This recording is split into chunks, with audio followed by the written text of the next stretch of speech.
네, 그럼 이번에는 인천 옹진군 영흥대교에서 발생한 낚싯배 전복 사고와 관련해서 해군 해난구조대 진춘택 상임위원장 연결해서 관련된 이야기 나눠보도록 하겠습니다. 네, 위원장님 나와 계십니까? 예, 안녕하세요. 네, 안녕하십니까? 김진택입니다. 네, 지금 일요일 오전에 갑자기 좀 안 좋은 소식이 전해졌는데 먼저 지금 파악하고 계신 내용부터 좀 전해주실까요? 다시 말씀해 주세요. 네, 지금 사고 상황부터 좀 전해주시죠.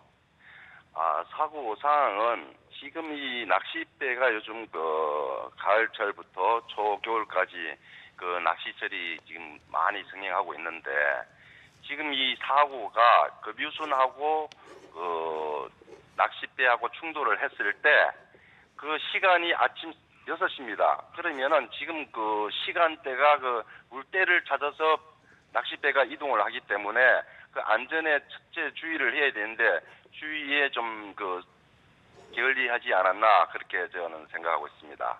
네, 이 9.77톤의 낚싯배 그리고 300톤이 넘는 급유선과 충돌을 했는데 이럴 경우에는 보통 당연히 낚싯배가 전복된다고 봐야 될까요? 그럼 당연하죠. 예. 9.77톤이면은 10톤 미만인데 그 배가 300톤하고 비교가 안 되지요. 그래서 받치면은 작은 배는 무조건 전복되게 돼 있습니다. 네.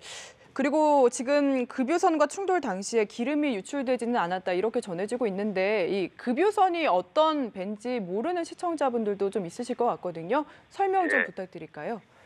급유선이란 것은 기름을 싣고 예. 선박에 기름을 공급해주는 이 선박입니다. 기름만 전문적으로 싣고 해상에서 넣어준다든가 부두에서 이동을 해서 기름을 운반해주는 유조선입니다. 네. 지금 22명이 타고 있었다 이렇게 전해지고 있고 13분이 지금 의식불명 그리고 5명은 지금 실종 상태인데 지금 계속해서 수색 작업이 이루어지고 있거든요. 어떤 점에 특히 주의를 해서 수색 작업 이루어져야 된다고 보십니까? 지금 구조가 어느 정도 됐고 사망 사고로 있고 있지만은 지금 실종된 사람들이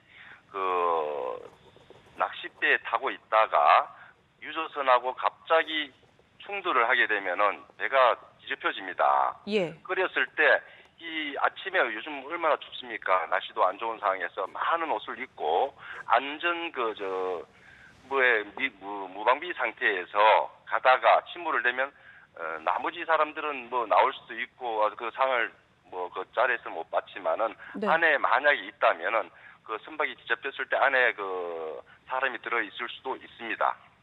네. 특히 그 점을 좀 주의해서 지금 해경의 구조를 작업을 해야 한다 이 말씀이시죠? 그러죠. 예. 요즘 사실 이번 사고도 그렇지만 바다 낚시가 국민 취미로 자리 잡은 지 오래입니다. 이런 상황에서 이 낚시 나갔을 때 특히 어떤 점 주의해야 된다고 보시나요? 지금 낚싯배들이 사고가 많이 나고 있습니다. 큰 사고에서부터 작은 사고까지 2년 전에 추자도에서 돌고래 사고도 야간에 일어났습니다. 네. 그럼 요번에도 아침 새벽에 일어났기 때문에 첫째로 시야가 확보가 되지를 않아요. 그런 상황에서 사람들이 현장까지 가는 중에 무방비 상태로 잠을 잘 수도 있고 낚시 준비도 하겠지만은 첫째로 선장이 안전 수칙을 정확하게 지키고 네. 거기 낚시꾼들 한데 안전 구명조끼를 분명히 확인을 해야 되는데 사람들이 다 귀찮아 하니까 안 되지만은 안전을 위반을 하게 되면은 사고가 났을 때 방법이 없습니다. 철저하게 안전 수칙을 지켜서 이동하는 것이 현명하다고 생각하고 있습니다. 네, 지금 선장님의 지시에 따라서 좀 약간 수칙들을 잘 지켜야 한다고 말씀을 해주셨는데 그렇죠. 네. 이번 사고도 예를 들면은 안전조끼 같은 걸 착용을 제대로 안 했을 가능성 지금 좀 피해 상황이 좀 크게 보고가 되고 있거든요. 그럴 가능성도 있다고 봐야 될까요? 당연히 많을 거라고 저는 생각하고 있습니다. 구조된 사람들은 입은 사람도 있겠지만은 또 혹시나 다 알 수가 없거든요. 그래서 그런 것을 좀 주의해야 되지 않겠냐 생각하고 있습니다. 네, 그리고 지금은 22명의 인원 가운데 13분이 의식 불명 상태인데 왜 이렇게 의식 불명 상태인 분들이 많은 겁니까? 바다에 빠지면 그만큼 위험하다 이런 뜻일까요? 지금 그 의식불명이라는 것은 예, 그 아침에 사고가 났을 때 해경이 도착한 사고 시점부터 해경이 도착할 때까지 시간은 얼마나 걸린지는 모르겠지만은 요즘 그 저체온 굉장히 춥습니다. 물에 빠져 있을 때 굉장히 춥고 이러다 보니까 저체온증으로 사고에 충격도 있었을 것이고 저체온도 있었을 것이고 그래서 그러지 않았나 저는 생각하고 있습니다. 네, 날씨가 춥기 때문에 더욱더 피해가 우려된다는 말씀이셨는데 부디 남은 분들 계속해서 잘 구조가 됐으면 하는 바람 가져보겠고요. 조금 전에 말씀을 하셨을 때 시야 확보가 중요하다고 하셨습니다. 그런데 이렇게 시야가 확보되지 않는 이른 새벽이나 밤에 낚시를 출조하는 이유는 어디에 있는 건가요? 그것은 뭐냐면은 그 바다에는 그 물때가 있습니다. 예, 물 흐르고 정조했을 때 정조와 대조기, 중조기, 소조기가 있는데 그 물때에 맞춰서 움직이다 보니까 시간이 그 밤이라든가 야간이라든가 새벽에 그 시간을 맞춰서 가야 되기 때문에 그 시간에 움직이지 않았나.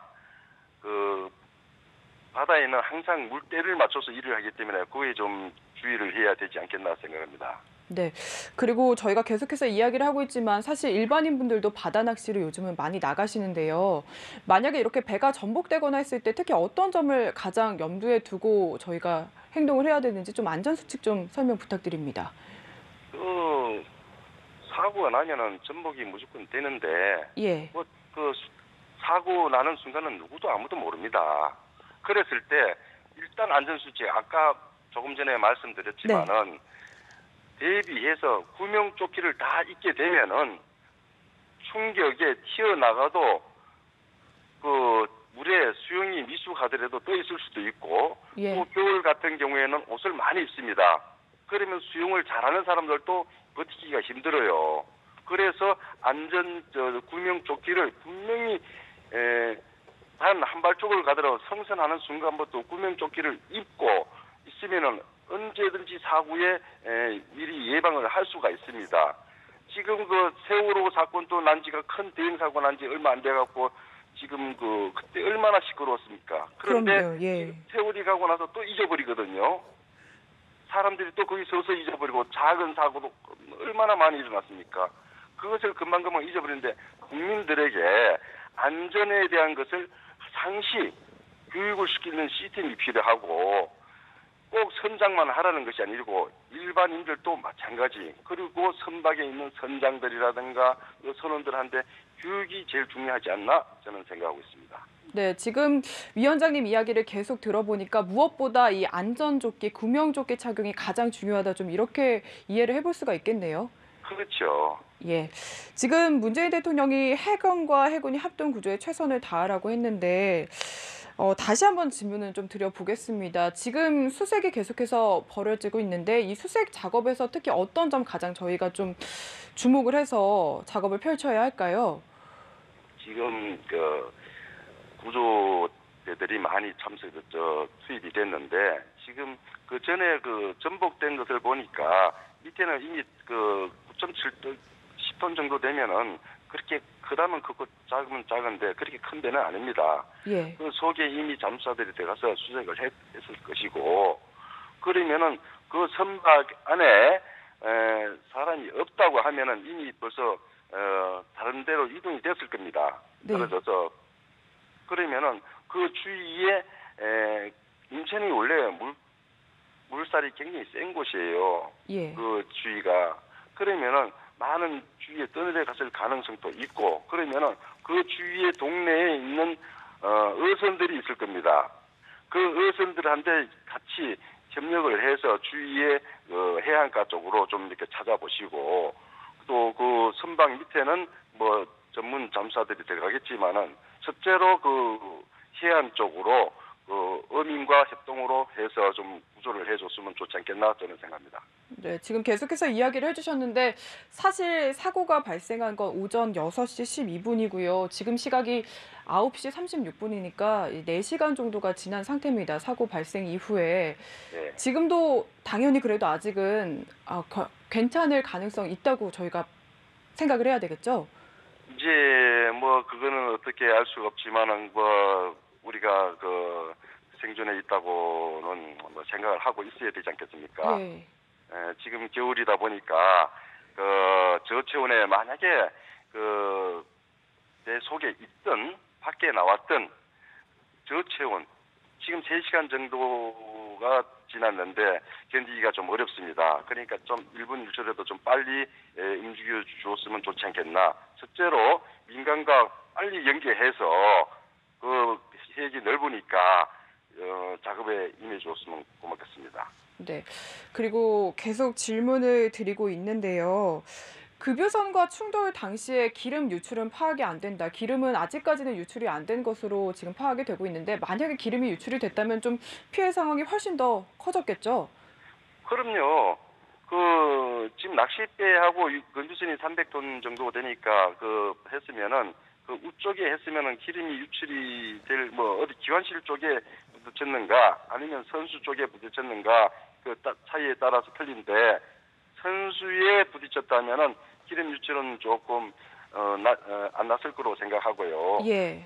기관실 쪽에 그 파손이 됐다면은 기름 유출일 가능성이 있습니다. 그랬을 때는 지금 그 뭐 오일 펜스를 보니까 안 쳐있는 상황인데 기름 유출은 안 되지 않느냐 그렇게 생각합니다. 네.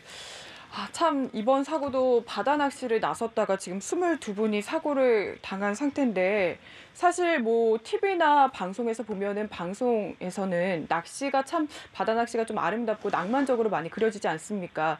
전문가 입장에서 이렇게 좀 마냥 좋은 점만 보이는 점에 대해서 어떻게 느끼시는지 위원장님 한 말씀 부탁드립니다. 네, 저는 그 낚시는 별로 취미가 없고 그 잠수 쪽이다 보니까 물에 들어가서 모든 일을 하다 보니까 그런데 저도 한때는 낚시에 대해서 사람들 많은 얘기 듣고 하고 싶은 생각이 있었는데 이 낚시라는 것은 이 첫째 바다와 싸워야 되기 때문에 네. 기상 악화가 제일 중요합니다.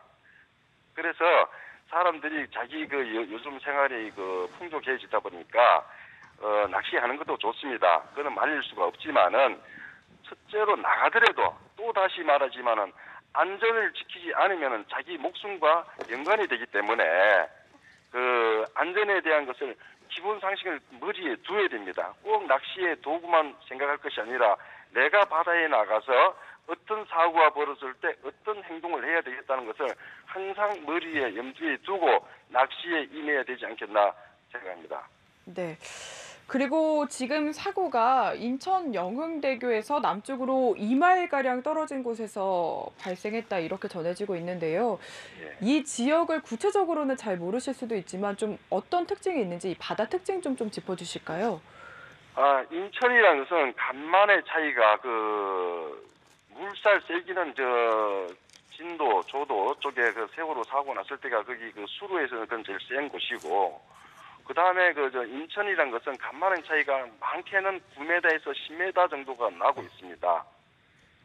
10m 차이가 난다는 것은 무슨 말이냐면은 네. 물에 제일 빠졌을 때 제로점에서부터 위에 10m 정도 물이 차 올라옵니다.